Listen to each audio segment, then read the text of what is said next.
Ambassador Lena Vasquez stood alone in the center of the Hall of 12 Thrones, and the silence around her felt heavier than gravity itself.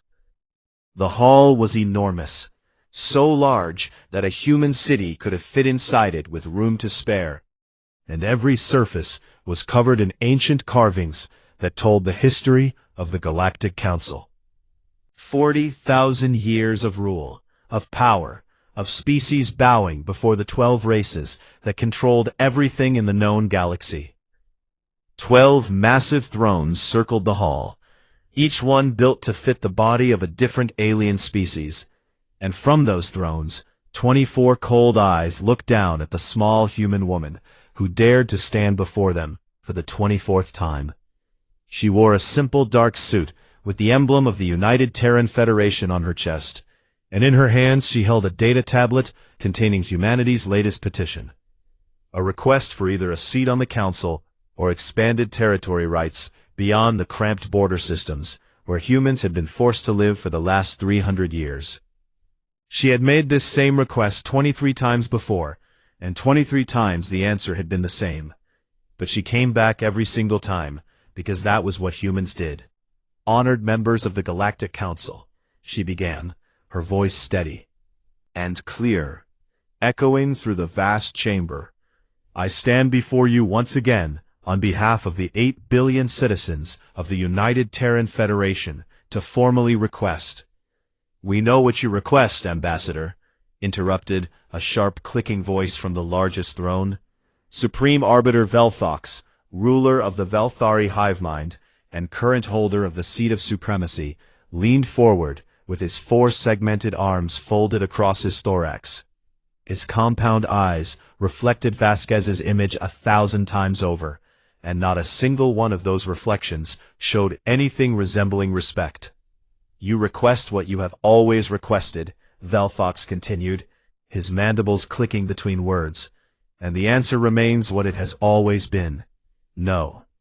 A ripple of agreement moved through the other thrones. The massive silicon body of Draven Prime Commander Gorath shifted with a sound like grinding boulders, and from the Korath throne came a low, rumbling laugh. "Perhaps the humans have trouble with memory," said War Prince Draylock of the Korath Dominion, baring his fangs in what passed for a smile among his reptilian kind. "Should we carve the word into something they can understand? Perhaps into one of their little worlds?" Laughter filled the hall, deep, alien, cruel laughter that bounced off the ancient walls. Vasquez did not flinch. She did not look away. She did not even blink. She had learned long ago that flinching was what they wanted, and she refused to give them anything they wanted. "With respect, War Prince," she said calmly, "humanity's memory is excellent. We remember every rejection, every insult, and every promise that was broken. We remember all of it." The laughter died slowly, and for just a moment, something flickered across Velthox's compound eyes. Not fear exactly, but perhaps a shadow of something close to it. "Your petition is denied," Velthox said flatly. "Humanity remains classified as a Class 7 primitive curiosity. You will remain within your designated border systems. This matter is closed, permanently." Vasquez looked around the hall one more time, her dark eyes meeting each throne in turn. And then she gave a small nod that could have meant anything. "I understand," she said quietly. "I will report your decision to my government." She turned and walked out of the hall with her back straight and her head high. And not a single being in that room understood that they had just made the worst mistake in the history of the galaxy. Behind the sealed doors of a private chamber deep within the station, the real meeting was already happening. Velthox stood before a holographic map of human space, a small cluster of 17 star systems at the galaxy's edge, marked in blue, against the vast red and gold territories of the Council species. "The Sithari report is confirmed," said a cold psychic voice that seemed to come from everywhere and nowhere at once. High Seer Mithara of the Sithari Ascendancy floated in corner of the room. her translucent body glowing with pale inner light.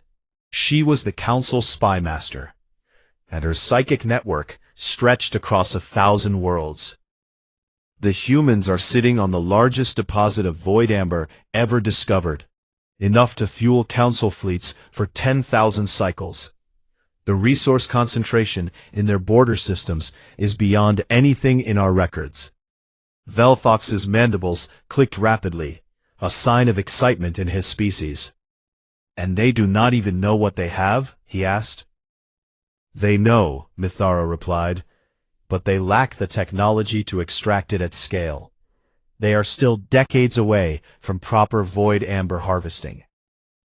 War Prince Dreylock slammed his fist on the table with enough force to crack the surface.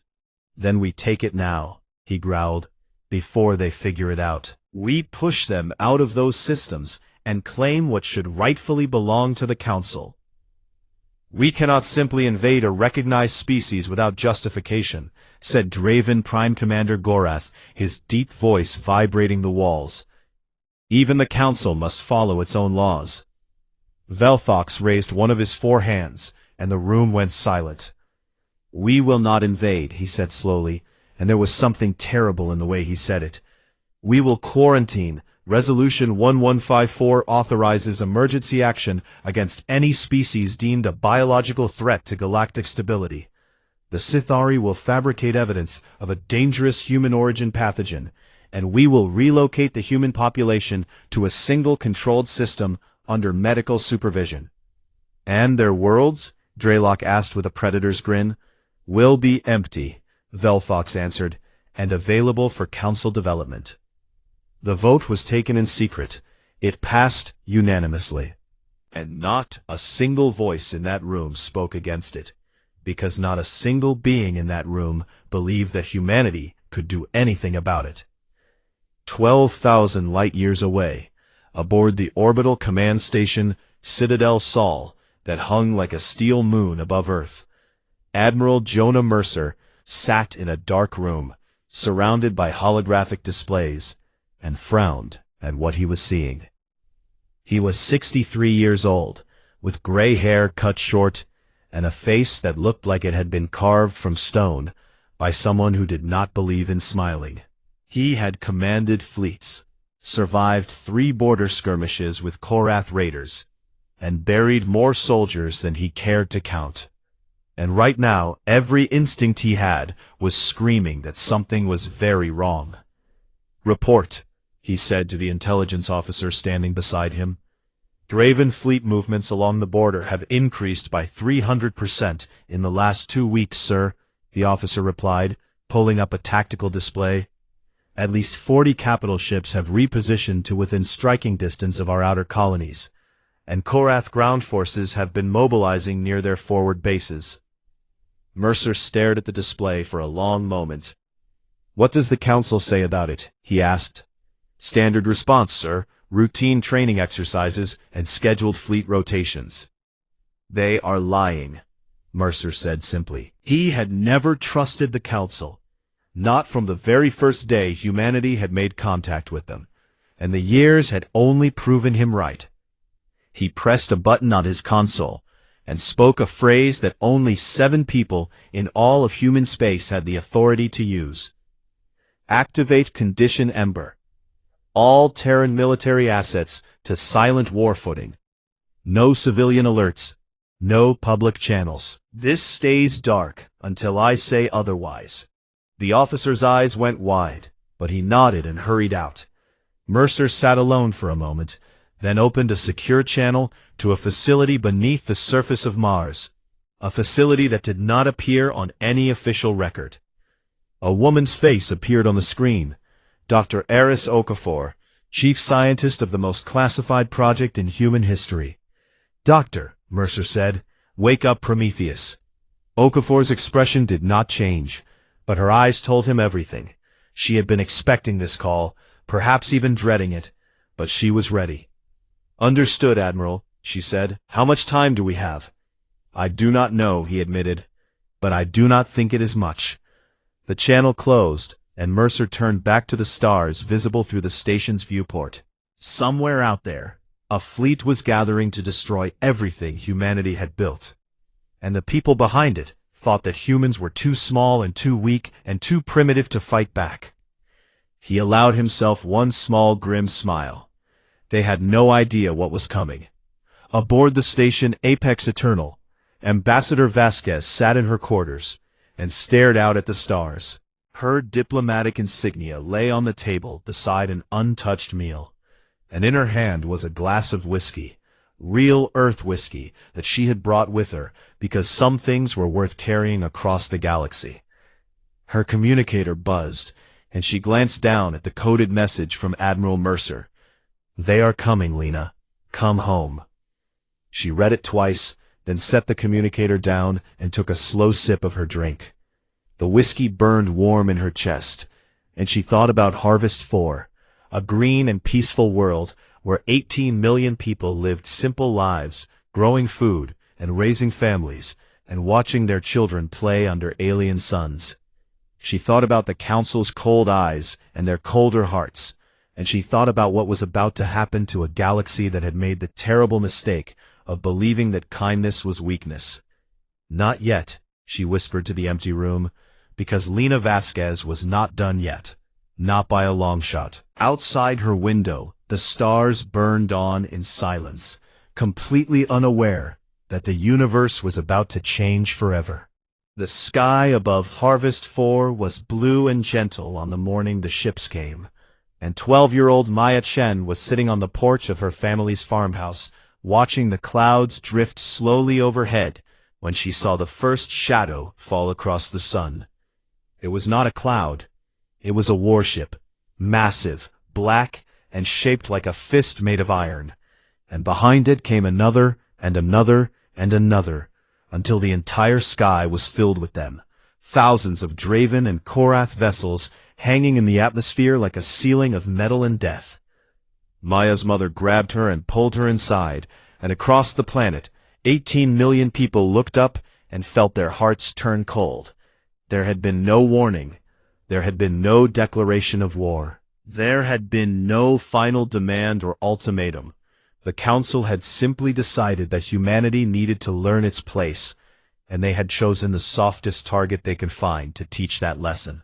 Harvest 4 was a farming world with no military base, no orbital defense platforms, and no warships in orbit. It was a place where people grew wheat and raised cattle, and built small towns with schools and parks and libraries. It was everything that was good and gentle about humanity. And that was exactly why the Council had chosen it. The galaxy-wide broadcast began at exactly noon Standard Time. Supreme Arbiter Velthox appeared on every screen and every channel across the galaxy, his compound eyes gleaming as he read the official declaration. The Galactic Council has determined that the species known as humans carry a dangerous biological pathogen that threatens galactic stability, he announced in his sharp, clicking voice. Under Resolution 1154, the Council hereby authorizes emergency quarantine measures. All human-occupied worlds will be sterilized and their populations relocated to designated containment zones for the safety of the galaxy. It was a lie, and everyone knew it was a lie, but lies spoken by the powerful have a way of becoming truth when no one is brave enough to challenge them. The bombardment began 7 minutes later. The Draven fleet opened fire, orbit, and pillars of blue-white energy slammed into the surface of Harvest 4 like the fists of angry gods. Cities that had taken decades to build were flattened in seconds. Farmland that had fed millions became scorched craters. Rivers boiled and forests exploded into walls of flame that stretched from horizon to horizon. The people of Harvest 4 tried to run. Families grabbed their children and raced to evacuation shelters. Civilian transport ships fired up their engines and tried to break through the orbital blockade. Emergency signals screamed across every frequency, begging for help from anyone who could hear them. Nobody came. The Council species watched from their comfortable worlds and said nothing.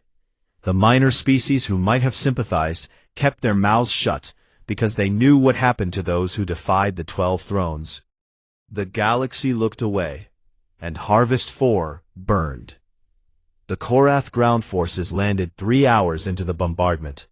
Thousands of reptilian soldiers in heavy armor, who marched through the burning ruins with weapons raised, and they were not there to relocate anyone.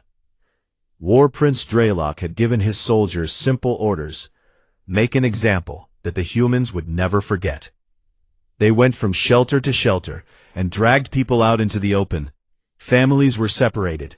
Those who resisted were cut down. Those who did not resist were herded into open fields and forced to watch their homes collapse into ash. Maya Chen and her mother huddled in a basement shelter with 40 other people, listening to the sounds of destruction above them. The ground shook with every impact.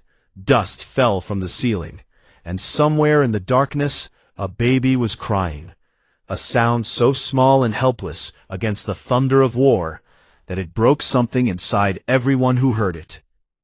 In the first 6 hours, 2.4 million people died on Harvest 4. Men, women, children, elderly, sick, healthy. It did not matter.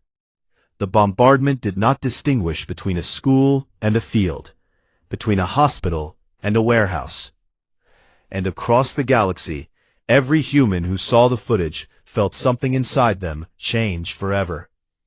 Aboard Apex Eternal, Ambassador Lena Vasquez watched the destruction on a small screen in her quarters, and for the first time in her diplomatic career, she felt her hands shake.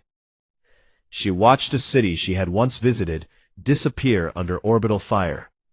She watched evacuation ships, clearly marked civilian vessels carrying families, get shot out of the sky by Draven interceptors. She watched a Korath soldier kick an old man to the ground for moving too slowly. And then she stopped shaking.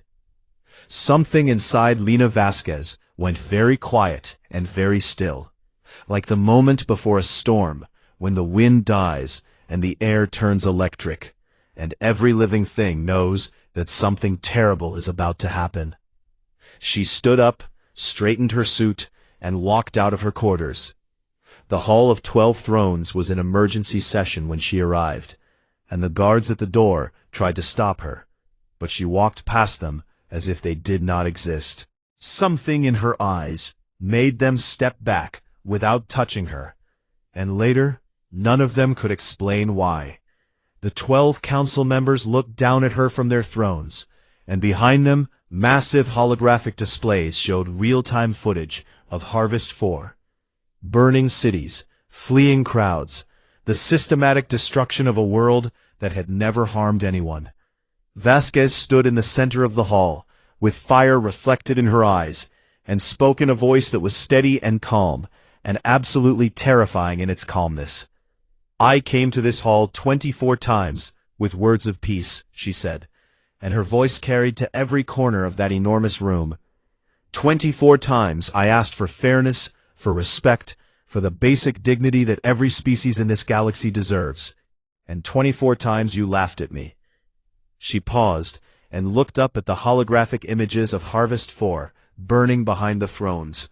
"Those are my people dying up there, farmers and teachers, children who never held a weapon in their lives, and you are killing them because you want what is under their feet. Do not insult me by pretending this is about a pathogen. We both know what this is." Velthox's mandibles clicked impatiently. "Ambassador, you are interrupting an emergency session. Guards, remove her." "You will hear me first," Vasquez said, and something in her tone made even the guards hesitate, "because what I am about to say will be the most important thing anyone has ever said in this hall."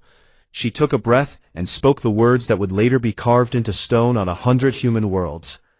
"You have made an error that no species in this galaxy has ever survived. You have not frightened us. You have not broken us. You have unified us. Every drop of blood you have spilled today is a debt, and humanity always collects." The guard seized her then, roughly grabbing her arms and dragging her backward. But she did not struggle, and she did not look away from Velthox's compound eyes. And the Supreme Arbiter found that he could not look away from hers either. They locked her in a detention cell deep within the station, and as the door sealed shut behind her, she sat down on the cold bench and waited, because Lena Vasquez knew something that the Council did not. She knew her people.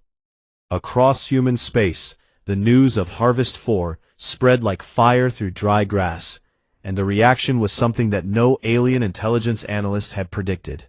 The Sithari had expected panic, mass hysteria, political collapse, desperate surrender.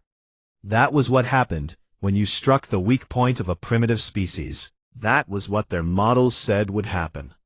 But the models were wrong, because the models were built on data from other species, and humans were not like other species.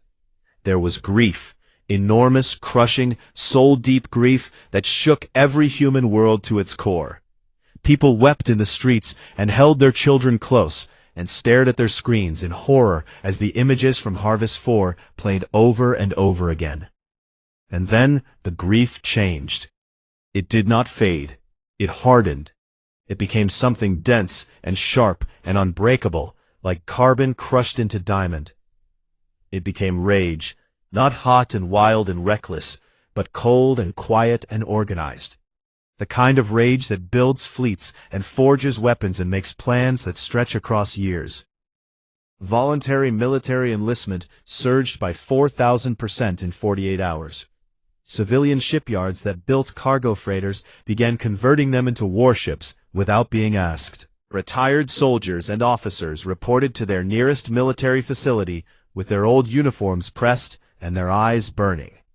Scientists dropped their research projects and offered their skills to the war effort. Factory workers volunteered for double shifts. Farmers pledged their harvests to feed the coming army. Humanity did not break. It crystallized into something harder than anything the galaxy had ever seen.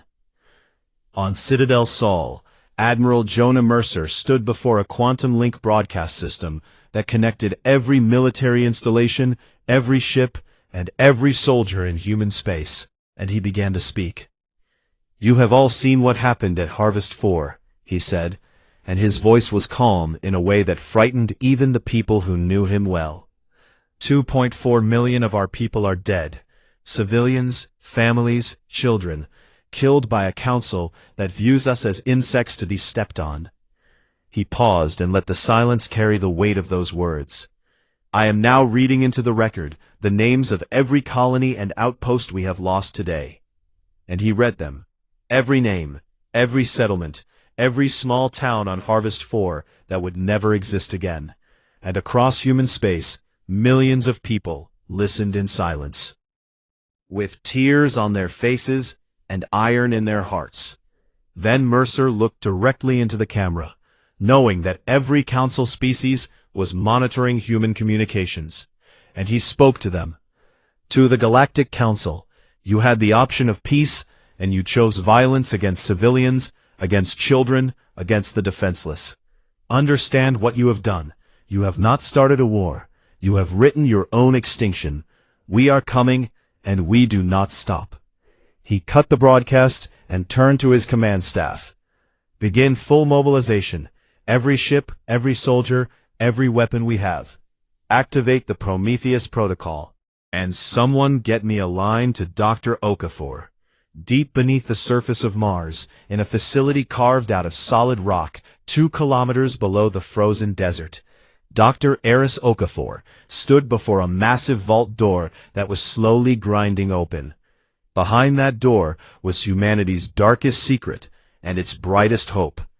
Project Prometheus, the culmination of decades of classified research, conducted by the most brilliant minds in human history.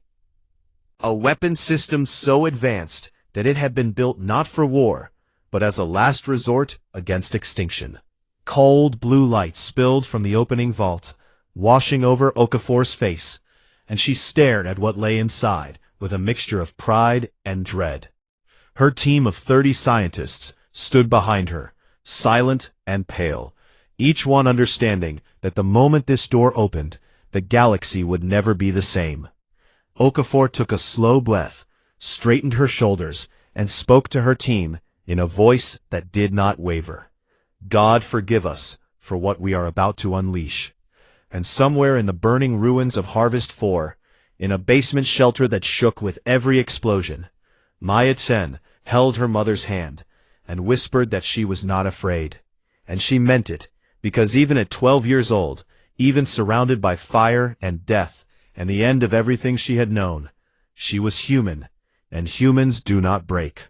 3 months passed after Harvest 4, and in that time the galaxy held its breath and waited for the humans to do something, anything. But the humans did nothing at all.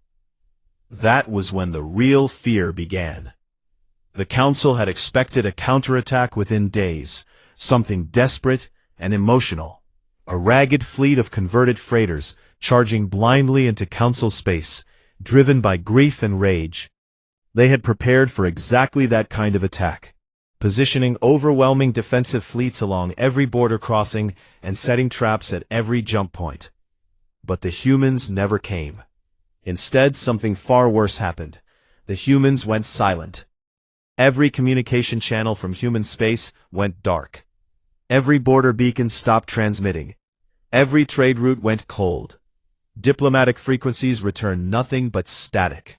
Even the background noise of civilian traffic, the cargo ships, the personal transports, the tourist vessels that had always buzzed along the border, vanished completely. It was as if 17 star systems had simply ceased to exist.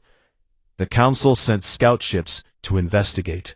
12 fast Draven corvettes crossed the border at different points, spread across thousands of light-years of space, each one equipped with the best sensors the galaxy had to offer.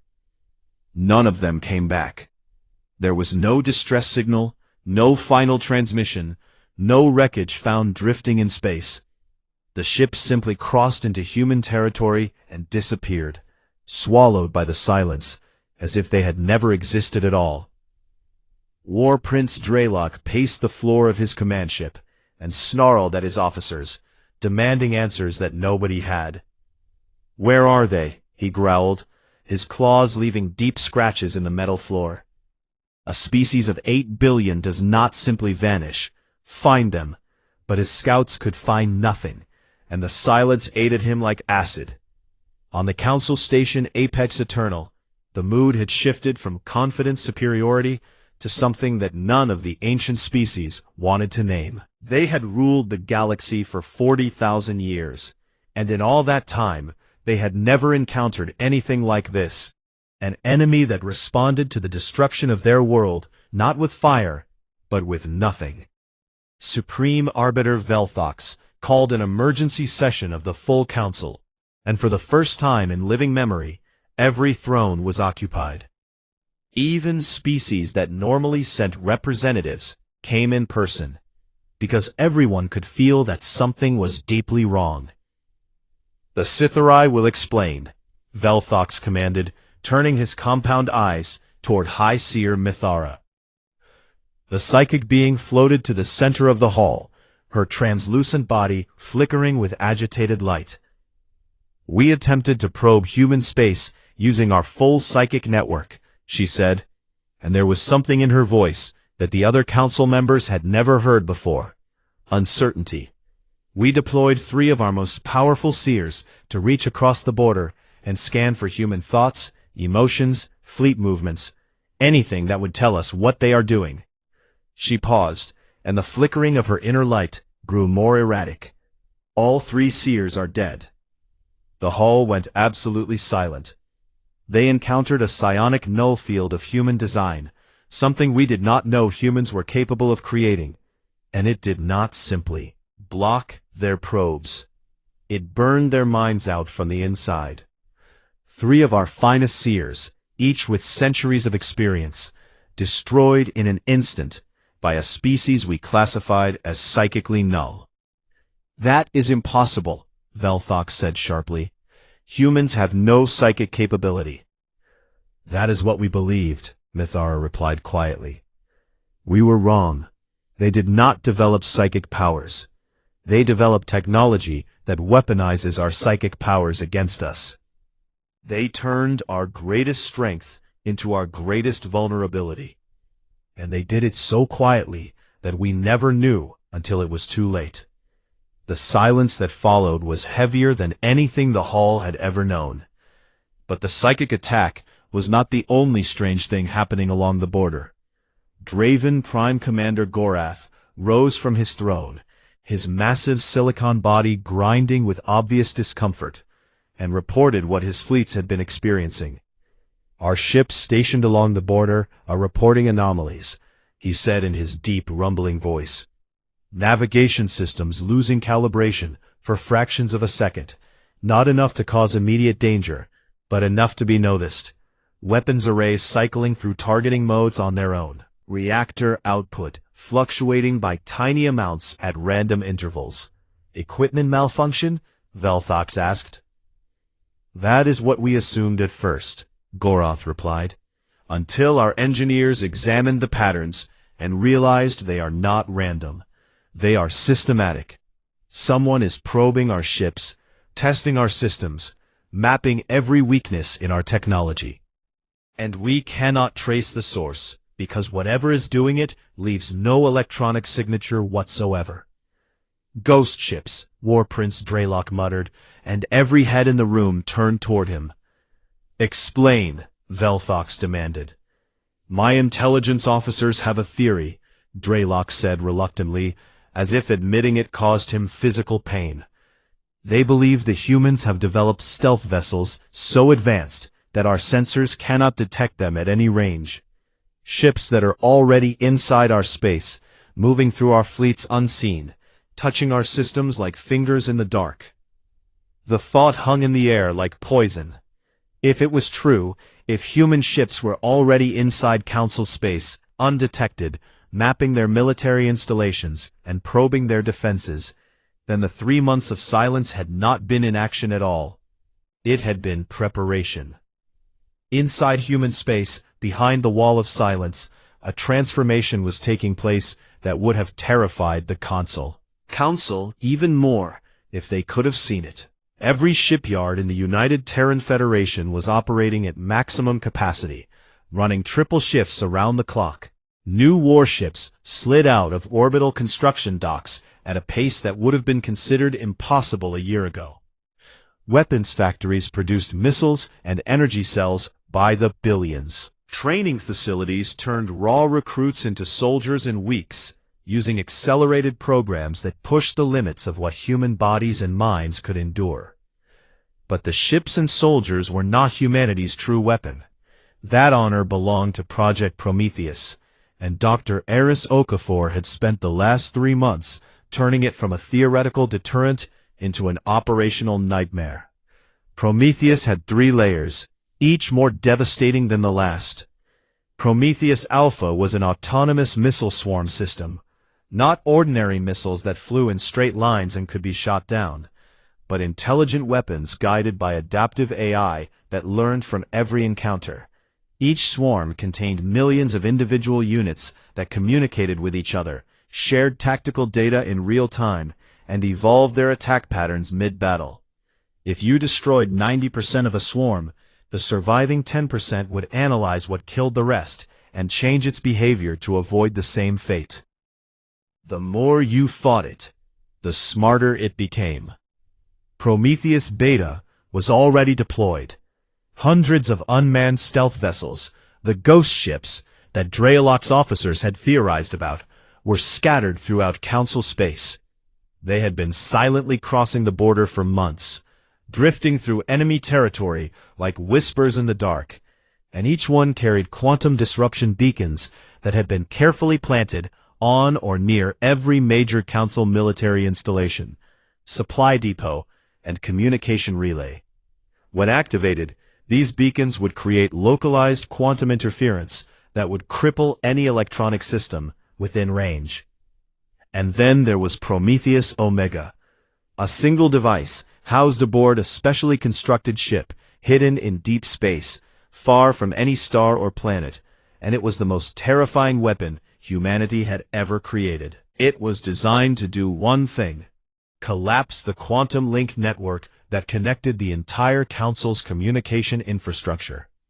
This network was the backbone of galactic civilization, the system that allowed the 12 council species to coordinate their fleets, their governments, their economies, and their intelligence operations across thousands of light years. Without it, the council would not just lose their ability to fight, they would lose their ability to function as a unified force. 40,000 years of infrastructure gone in a single pulse. Admiral Mercer reviewed the readiness reports aboard his new flagship, the TNS Olympus Mons, the largest and most powerful warship humanity had ever built, and nodded with grim satisfaction. "Everything is in position?" he asked his operations officer. "Yes, sir. Prometheus Alpha swarms are loaded on every capital ship. Prometheus Beta ghost ships report all beacons planted and standing by. Prometheus Omega is charged and awaiting your personal authorization code." "And the extraction team?" "Captain Makani reports the Defiance is in position outside Apex Eternal, cloaked and holding." Mercer allowed himself one small nod. "Tell Makani to begin Operation Black Candle. Bring our ambassador home." The TNS Defiance was a ship that should not have existed, smaller than a standard frigate, but carrying stealth technology so advanced that it could drift within weapons range of an enemy fleet without triggering a single alarm. Captain Rael Makani had hand-picked every member of his crew, and they had trained for this specific mission for 2 months straight. The insertion into Apex Eternal was a masterpiece of precision. Makani's team used a maintenance access point that human intelligence had identified years ago, slipped through the station's corridors like shadows, disabled security systems with devices that left no trace, and reached the detention level without encountering a single guard who noticed their presence. Ambassador Vasquez looked up from her cell bench when the door slid open and saw Makani standing there in black tactical gear with a slight smile on his face. "Ambassador," he said quietly, "your ride is here." She stood up, straightened her suit, because some things mattered, even in moments like this, and followed the team through a maintenance shaft to a cloaked shuttle that was docked against the station's hull like a barnacle. They were gone before anyone knew they had been there, but they left something behind, a small device placed carefully on the bench where Vasquez had been sitting. It was a clock, unmistakably human in design, with simple numbers on its face, and it was counting down from 72 hours. When the council guards discovered the empty cell and the ticking clock, the news reached the Hall of 12 Thrones within minutes. War Prince Draylock stared at the clock for a long moment, and then smashed it against the wall with a roar of fury. But the damage was done. The message was clear, and every species in the room understood it. They had 72 hours. Velthok stood motionless before his throne, his compound eyes fixed on the shattered remains of the human device. And he felt something cold settle into his ancient bones, something that his species had not felt in millennia, something that the rulers of the galaxy were not supposed to feel. Doubt. At the edge of human space, 14,000 warships hung in formation, the largest fleet ever assembled by any species in the galaxy's history, their hulls dark, silent, their weapons charged, their crews ready. On the bridge of the Olympus Mons, Admiral Mercer received confirmation that Vasquez was safely aboard the Defiance and heading home, and he looked out at the stars one final time. Then he gave a single order that every ship in the fleet had been waiting 3 months to hear. All ships, forward. The Korath were the first to learn what human war looked like, and the lesson destroyed everything they thought they knew about combat. War Prince Draylock had assembled 3,000 of his finest warships in the Korath Vale, a dense nebula at the edge of Korath territory that his people had used as a defensive stronghold for centuries. The swirling gas and radiation made sensor readings unreliable, which gave the advantage to the defender, and the Korath had never lost a battle in the Vale in over 10,000 years of warfare. Draylock stood on the bridge of his flagship, the Crimson Fang, and watched the human fleet approach on his tactical display. Roughly 2,000 ships, smaller than his force, entering a battlefield that favored his people in every way. He bared his fangs and gave the order to engage. The Korath fleet surged forward in their traditional battle formation, a massive wedge designed to concentrate firepower on a single point and punch through enemy lines. It was a formation that had broken 100 species across 100 wars, and Draylock expected the human fleet to either meet them head-on or retreat. The humans did neither. The moment the Korath fleet committed to their charge, the human formation shattered, not in the chaotic way of a retreating force, but with surgical precision. 2,000 ships broke apart into hundreds of small wolf packs of 4 to 6 vessels each, and these packs scattered in every direction, diving into the nebula like fish disappearing into a reef. Draylock's wedge formation punched through empty space where the human fleet had been a moment ago, and suddenly his ships found themselves surrounded. The wolf packs attacked from every angle simultaneously, above, below, behind, from within the nebula's gas clouds, hitting the Korath formation at its weakest points and then vanishing before the heavy Korath guns could track them. It was like trying to fight smoke with a hammer. And then the Prometheus Alpha swarms launched. Millions of tiny missiles erupted from the human ships and filled the void like a living cloud. Each one no bigger than a human fist. Each one carrying enough explosive force to crack armor plating. And each one guided by an AI that was learning and adapting with every passing second. The Korath point defense systems opened fire and destroyed thousands of the tiny missiles. But for every one they killed, the swarm adjusted. It studied the firing patterns, the response times, the blind spots in the defense grid, and it changed. Missiles began approaching in spiraling patterns that confused targeting computers.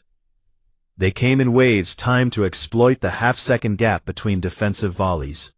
They used destroyed missiles as debris cover to mask the approach of the next wave. The more the Korath fought, the smarter the swarm became. Within 2 hours, the Korath formation had been torn apart. Ships drifted without power, their hulls punctured by 1,000 tiny impacts. Escape pods launched in streams from dying vessels. The great warships that had been the pride of the Korath Dominion for millennia burned like torches in the dark nebula. In 4 hours, it was over. 3,000 Korath warships, the largest single fleet the Dominion had ever assembled, had been reduced to wreckage and silence, and the human fleet had lost fewer than 100 ships. Draylock stood on the bridge of the Crimson Fang as his ship shuddered and died around him, power failing deck by deck, and he watched the tactical display go dark with a feeling he had never experienced in his entire warrior life, the complete and total understanding that he had been outmatched in every possible way. A surviving Korath commander managed to send a single transmission back to the Council before human forces jammed all communications. They do not fight like any species we have ever known. They fight like they have already won. At that exact moment, 12,000 light-years away, Dr. Okafor sat in the command chair of a small vessel hidden in the empty space between stars, and entered the authorization code that Admiral Mercer had given her. Prometheus Omega activated. The quantum link network, that invisible web of instantaneous communication that connected every council world, every fleet, every government office, every intelligence station across the entire galaxy, collapsed in a single cascading wave that rippled outward at the speed of light. On the Veltari homeworld, the hive mind communication grid went dead, and for the first time in their species' history, the billions of Veltari drones experienced true isolation. The constant background hum of the hive that had been present since the day they were born simply vanished, and the psychological shock was devastating. On Draven Prime, the Silicon Giants lost contact with their fleet commands and their mining operations and their colonial administrations all at once.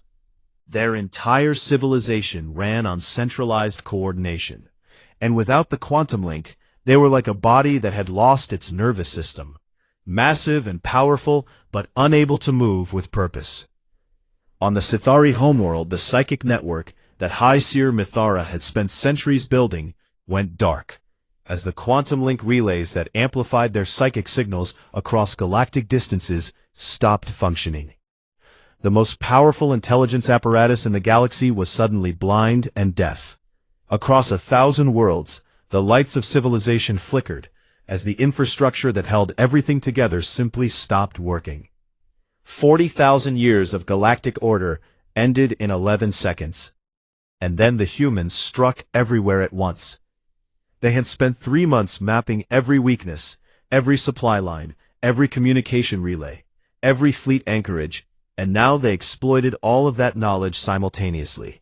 While the Council species scrambled to re-establish contact with each other using primitive backup systems, the Terran Grand Fleet, coordinated through its own independent quantum mesh network that had been designed specifically to operate without the Council's infrastructure, hit every major target on a list that Admiral Mercer had been building since the day Harvest 4 burned. The Draven Collective's main battle fleet, 6,000 of the largest warships in the galaxy, was lured into a gravity trap near a dying red giant star. Human ships had seeded the area with gravity generators disguised as debris, and when the Draven fleet entered the zone, the generators activated simultaneously. The massive Silicon ships, already struggling without coordination from their homeworld, found themselves caught in artificial tidal forces that pulled their formations apart and slammed vessels into each other. The humans did not even need to fire a single shot for the first hour. They simply watched as the Draven fleet tore itself apart. The Sithari homeworld was surrounded by a ring of ghost ships that decloaked simultaneously and began broadcasting psionic interference on every frequency the Sithari used. The entire species, billions of psychic beings who had spent their lives swimming in a sea of shared thought, was suddenly trapped inside their own individual minds, cut off from each other for the first time in their evolution. The Sithari did not fight, because they could not organize enough to fight. They simply shut down, curling into themselves in psychic shock. 3 council species, the Fenari, the Olask, and the Brith, saw what was happening and immediately sent surrender transmissions on every available frequency. They had only joined the Council's attack because they feared the consequences of refusal. And now that the Council was crumbling, they wanted no part of what was coming next. The human response to their surrender was immediate and stunning. The Terran fleet ceased all hostile action against those 3 species within minutes, established humanitarian corridors, and began sending aid to civilian populations that had been disrupted by the quantum link collapse. This confused the galaxy more than any weapon could. The other Council species had expected humans to burn everything in their path. They had expected revenge, hot and terrible and indiscriminate, because that was what they would have done. That was what any species would have done after watching millions of their people die on a peaceful farming world. But the humans did not burn civilian worlds. They did not bomb cities. They did not target food supplies or medical facilities or schools. They struck military targets with devastating precision, and then they stopped. And when the enemy surrendered, they extended a hand instead of a blade. Captured Korath soldiers, pulled from the wreckage of their ships and brought aboard human medical vessels, were treated by human doctors who bandaged their wounds and gave them food and water and blankets. Korath warriors who had participated in the ground assault on Harvest 4, who had dragged human families from their shelters and forced them to watch their homes burn, were given medical care by human nurses who knew exactly what those soldiers had done.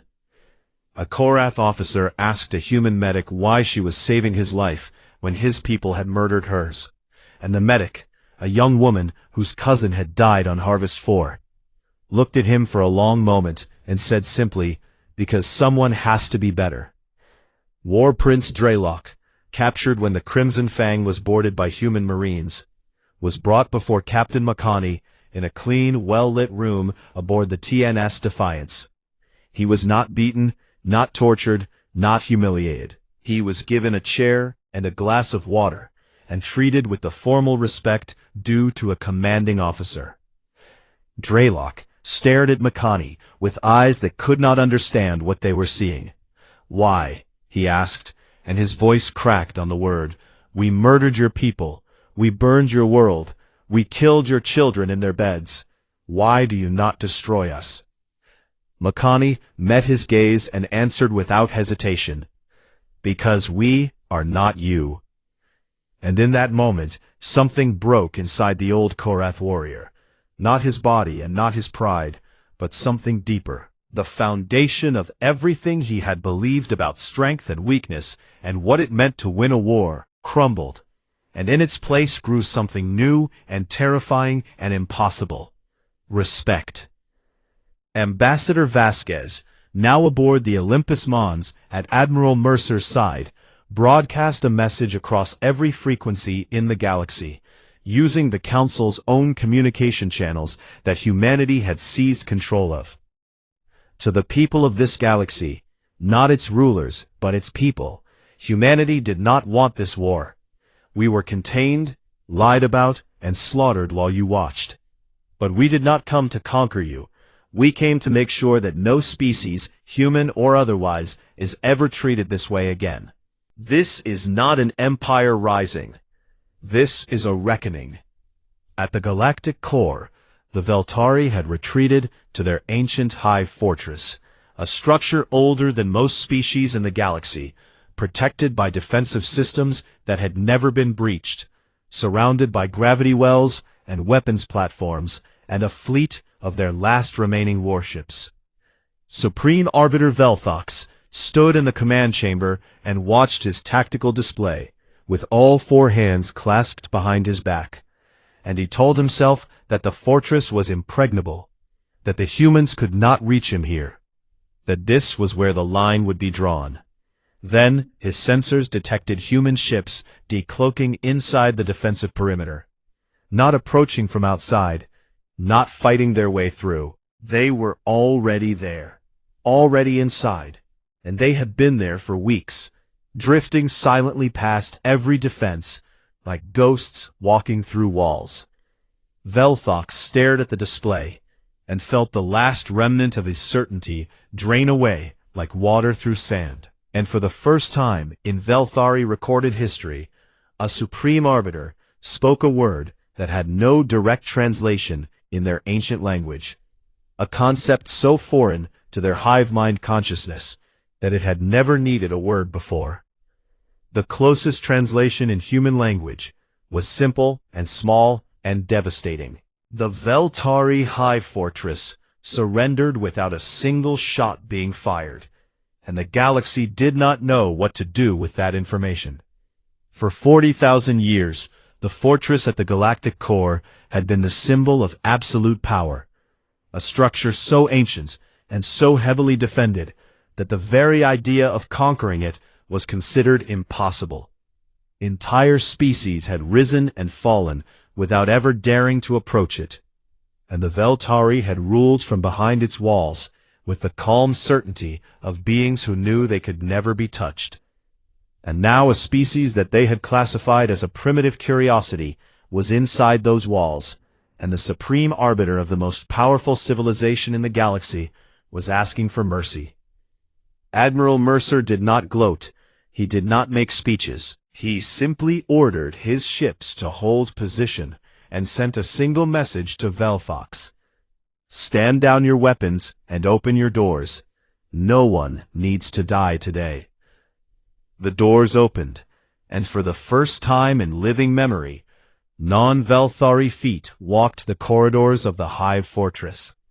Human soldiers moved through the ancient halls with their weapons lowered, passing rows of Velthari drones who watched them with thousands of compound eyes and did not understand why they were still alive. Supreme Arbiter Velthox was brought to a room that humans had quickly set up as a meeting space. Not a throne room and not a prison cell, but a simple room with a table and chairs, and a window that looked out at the stars. He was not dragged or chained or forced to kneel. He was escorted by 2 human soldiers who treated him with professional courtesy and offered him refreshment when he sat down, which confused him so deeply that he did not speak for several minutes. Ambassador Vasquez sat across the table from him, and beside her sat Admiral Mercer and representatives from every species that had already surrendered: the Fenari, the Alask, the Brith, and even a Korath delegation led by a subdued and thoughtful War Prince Draylock, whose time in human custody had changed him in ways he was still trying to understand.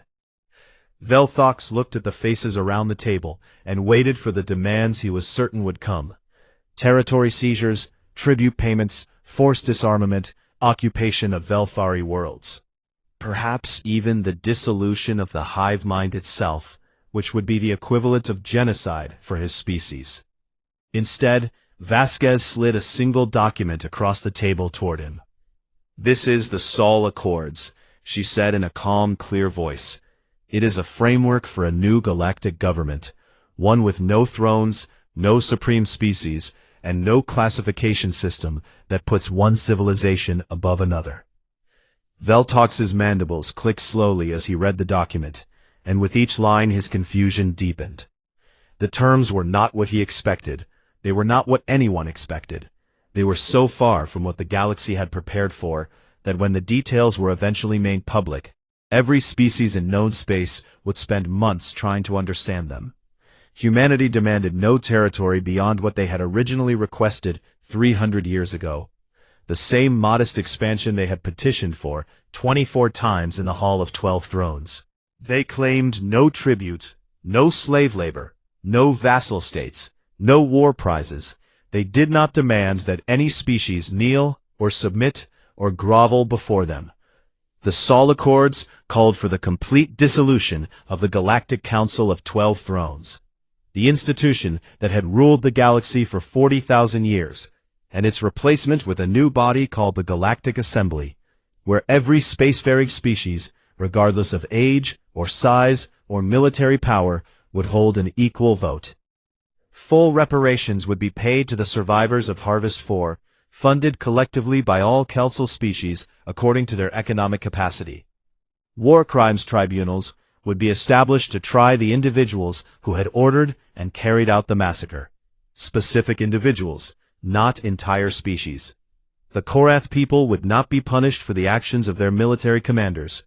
The Veltari hive would not be destroyed for the decisions of their supreme arbiter. Justice would be precise, not wholesale. All species classification systems would be permanently banned. No more Class 7 designations. No more hierarchies of worth based on age or technology or military strength. A mutual defense pact would ensure that no species could ever be targeted the way humanity had been targeted. An attack on any member of the Assembly would be considered an attack on all. Velthox finished reading and looked up at Vasquez with his compound eyes. And for the first time since the war began, his mandibles were completely still. "You could take everything," he said slowly. "You have the power to rule this galaxy, to do to us what we did to you and worse. Your fleets are stronger than anything we have left. Your weapons are beyond our understanding, and every species in the galaxy is afraid of you. You could build an empire that would last 10,000 years, and no one could stop you." He paused and looked down at the document again. "Why do you not?" Vasquez held his gaze and answered simply, "Because that is not who we are." The galaxy had prepared itself for a human empire, and what it got instead was a democracy. The news spread across every world, and the reaction was not immediate acceptance. It was shock, then disbelief, then cautious, fragile hope. Species that had lived under the Council's rigid hierarchy for thousands of years did not know how to process the idea that the species they had mocked and contained and tried to destroy was offering them something that the Council had never offered anyone: a choice. The Sol Accords were ratified over the following months, and the process was messy and difficult and filled with arguments and setbacks, and moments where it seemed like the whole thing might collapse. The Korath delegation argued about the War Crimes Tribunal for 3 weeks straight. The Sithari demanded guarantees that their psychic abilities would not be permanently restricted.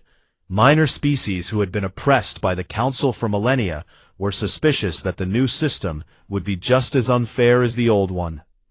But it held together, because Ambassador Vasquez and her diplomatic team worked 18-hour days and refused to give up, and because Admiral Mercer stationed the Terran fleet at a respectful distance and made it clear that humanity would enforce the peace, but would not dictate the terms. 1 year after the war ended, a memorial was unveiled on the surface of Harvest 4. The planet had been rebuilt, not to what it was before, because what it was before was gone forever, but into something new.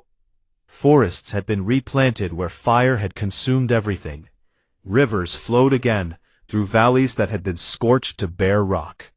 New cities rose from the ashes, with architecture that blended human design with elements from a dozen different species, because rebuilding Harvest 4 had become a galactic project, with engineers and workers from across the galaxy volunteering to help.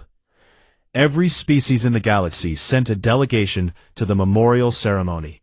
Thousands of beings from dozens of worlds, standing together on ground that had been soaked in blood and ash, looking up at a statue that stood at the center of a garden that had not existed a year ago. The statue was simple: a human woman holding a child, both looking upward at the stars, and beneath it, an inscription had been carved in every known galactic language. We remember, not to hate, but to make sure it never happens again. Maya Chen, now 13 years old, stood in the crowd with her mother, and watched the ceremony with dry eyes. She had cried enough in the year since the bombardment. Enough tears to fill the new rivers that ran through the rebuilt valleys. And now, she was done crying. She looked at the alien standing beside her, a Korath warrior who stood at attention with his hand over his heart in the human gesture of respect that his people had adopted. A Fenari diplomat who wept openly because her species had done nothing while Harvest 4 burned, and the guilt had never stopped. A Veltari drone who stood perfectly still and watched with compound eyes that reflected the statue 1,000 times over. Maya did not hate them. She had tried to hate them in the months after the attack, had tried to feel that burning rage that so many people described. But it would not come. Instead, she felt something quieter and sadder, and ultimately more powerful. A determination that what happened to her world would never happen to any world ever again. In a comfortable cell on a human-built station orbiting Earth, the former Supreme Arbiter Velthox awaited his trial. His cell was not what he had expected. It was clean, well-lit, and furnished with items designed for Velthari comfort. The temperature and humidity were maintained at levels suited to his biology. He was fed meals that had been prepared according to Velthari nutritional requirements. He was allowed to exercise and receive visitors and access educational materials. A human guard, a young woman with dark hair and kind eyes, brought him his evening meal and set it on the table with care. "Is there anything else you need?" she asked. The same question she asked every evening, as if it were the most natural thing in the world, to show kindness to the being who had ordered the death of millions of her own people. Velthox studied her for a long moment, his compound eyes searching her face for the hatred that he was certain must be hiding behind her calm expression. "You are from Harvest 4, he said. Not a question, because he had learned to read human identification badges during his imprisonment. "Yes," she replied. "You lost family in the bombardment." "My father and my brother." The words hung in the air between them, heavy with everything that could not be undone. "How does your species do this?" There was genuine bewilderment in his clicking voice. "We burned your world, killed your children, destroyed everything you loved, and you bring me food and ask if I am comfortable? I have studied 1,000 species across 40,000 years, and none of them would do what you are doing. What are you?"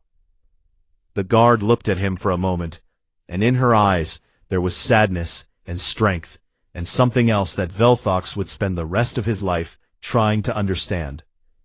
"We are human," she said simply. "It is what we do." She left, and Velthox sat alone with his meal and stared at the wall, and thought about a species that answered cruelty with justice, that answered hatred with mercy, and that answered the destruction of their world with the rebuilding of a galaxy. He did not understand them. He suspected he never would. But, for the first time in his ancient life, he wished he could. The galaxy changed slowly in the years that followed, not in the dramatic, sweeping way that wars change things, but in the quiet, steady way that growing things change the landscape around them. The Galactic Assembly met for the first time in a grand hall built on neutral ground, and it was chaotic and loud and messy in ways that the old council had never been. Species argued and debated and sometimes shouted at each other, and deals were made and broken and remade in corridors and meeting rooms and cafeterias, and the whole thing looked like it might fall apart at any moment. But it did not fall apart, because underneath the chaos there was something that the old council had never had: genuine participation from species that actually wanted to be there. The Korath, transformed by their defeat and by the experience of receiving mercy they had never shown to others, became humanity's most fierce and loyal allies. Their warrior code, once focused solely on conquest and dominance, evolved into something new. A code built around protecting the weak and defending those who could not defend themselves. Korath soldiers volunteered in enormous numbers for the Assembly's peacekeeping forces, and they took to their new role with the same passion they had once reserved for war. The Sithari, stripped of their surveillance network, turned their vast psychic gifts toward medicine and healing. They developed techniques for treating psychological trauma across species barriers, and their therapists became the most sought-after mental health professionals in the galaxy. Old rivalries that had simmered for millennia began to cool as species that had never spoken to each other started trading and sharing knowledge, and discovering that the galaxy was far more interesting when you were not afraid of the people in it. It was imperfect, it was messy, it was slow, but it was alive in a way that the Council's rigid, fear-based order had never been. 5 years after the war, Admiral Jonah Mercer sat on the porch of a small house on a green hill on Harvest 4 and watched the sunset paint the sky in shades of orange and gold. He had retired from military service the year before, handed command of the Terran fleet to a younger officer, and walked away without looking back, because he had spent his entire adult life preparing for a war that he hoped would never come. And now that it was over, he wanted nothing more than to sit on a porch and watch things grow. Ambassador Vasquez found him there on a warm evening, sitting in an old wooden chair, with a cup of coffee in his hand, and she sat down beside him without being invited, because their friendship had long since moved past the need for invitations. "The Assembly's first annual summit starts tomorrow," she said. "Delegations from 47 species. 47, Jonah. When we started, there were 12, and half of them wanted us dead." Mercer nodded slowly and took a sip of his coffee. "Do you think it will last?" Vasquez asked, and her voice was quieter now, more personal. "The peace, the Assembly, all of it. Do you think it will hold?" Mercer watched a ship rise into the sky above them, a transport carrying diplomats from 6 different species to the summit, and he was quiet for a long time. "I do not know," he said finally. "Nobody can know that. The galaxy is big and old, and full of things we do not understand. And there will always be someone who thinks they can build a throne and sit above everyone else." He paused, and looked out at the valley below the hill. New trees stretching toward the sky, children playing in a park that had been built where a crater had been. A river winding through fields of golden wheat that swayed in the evening breeze. "But I know this," he said. "The galaxy spent 40,000 years being ruled by fear. Maybe it is time to try something else." Vasquez smiled, and for a while neither of them spoke, because sometimes silence between friends says more than words ever could. Together they watched the sun set over a world that had been ash, and was now, against all odds, a garden again. And somewhere in that garden, a 13-year-old girl named Maya Chen looked up at the first stars of evening and smiled, because the universe was vast and strange and sometimes cruel, but it was also full of second chances. And that, in the end, was the most human thing of all.